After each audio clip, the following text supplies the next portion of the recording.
Hey everyone, this is Coach Mark from Dominic Train. Today we're going to be going over calf raises, specifically standing calf raises. And people ask, what's the difference between standing and seated?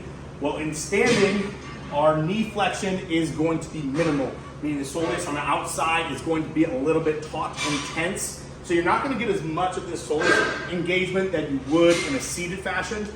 But in this standing fashion, with any calf raise actually, the most important thing that you can do for great calves and building calves is not do a set every day or a million freaking sets. You want to train them just like every other muscle group. They need to recover. They need to be overloaded over time. But the big thing here is flexibility within dorsiflexion. So being able to actually get into a range that you can get your heels below your toes.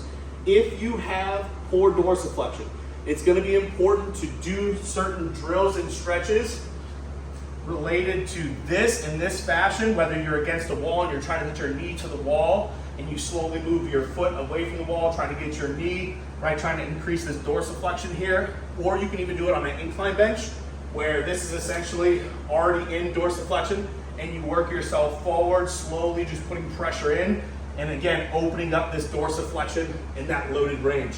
Slowly building this ability to get into this range. It's gonna be super important. Now, without even doing the weight, my contraction, I should be able to get all the way up as high as I possibly can and hold my contractions.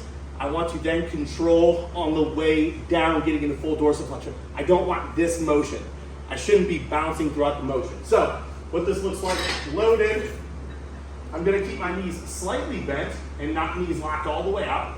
That way soleus engages a little bit. When I come down, drop into dorsiflexion, pause, come up, flex, pause at the top in the contraction, slow eccentric, into dorsiflexion yet again, come up, and squeeze.